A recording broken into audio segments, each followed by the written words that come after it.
remote, mist-blanketed forests of northern Pennsylvania lies a place erased from most maps. A red brick ruin with shattered windows and rusted gates. Bellvale Asylum. Once known as the Bellvale Institute for the Mentally Disturbed, it was founded in 1906 as a progressive psychiatric facility. But over the next 6 decades, Bellvale became a fortress of silence. Its last known census in 1964 listed 74 long-term patients, and then nothing. 1966, Bellvale was abruptly shut down. No official explanation, no evacuation order, just boarded windows, sealed doors, and a complete blackout of records. Investigators found the asylum empty, not a soul, not a corpse, not a trace.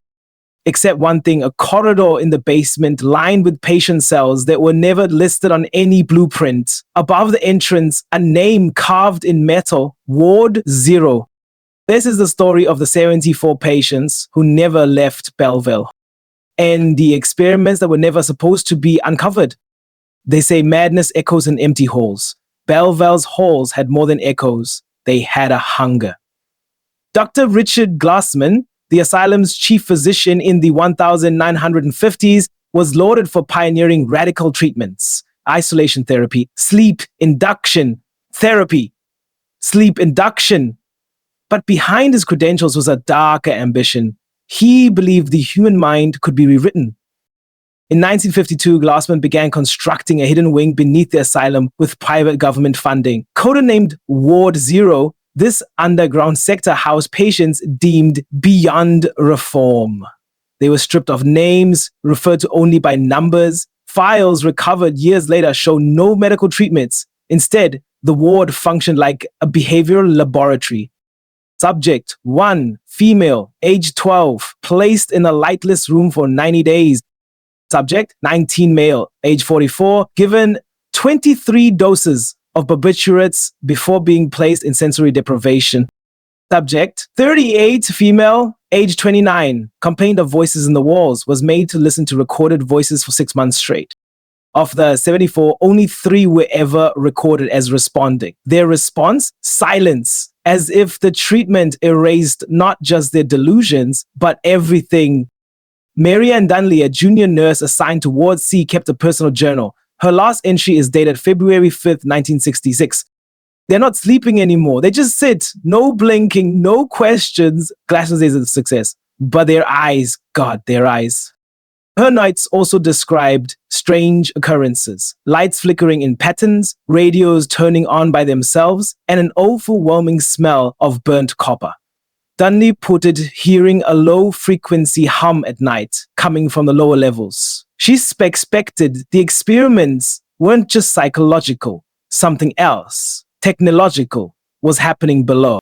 Her final entry.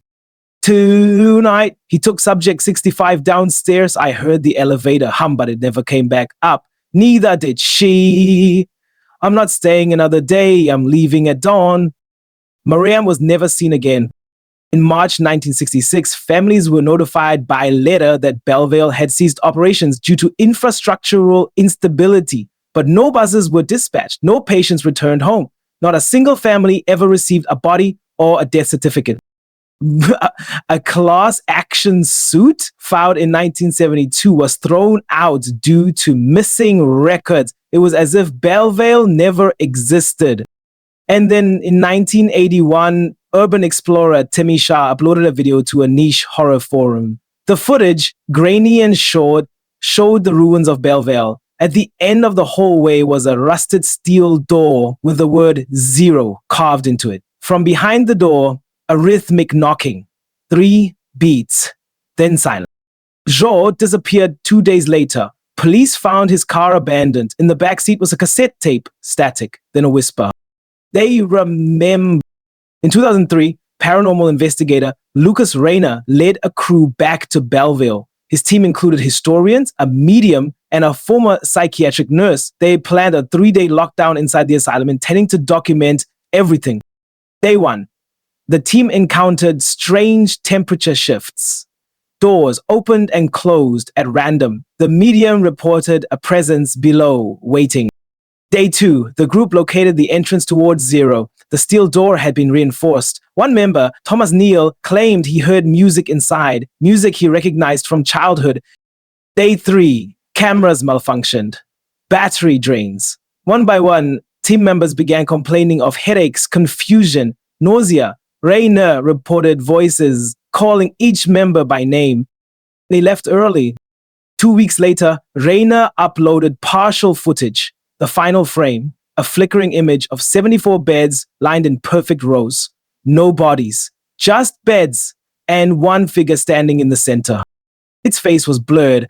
Declassified CIA documents mention a project codenamed Orpheus, focused on memory manipulation. One location was redacted, but coordinates match Bellvale's region.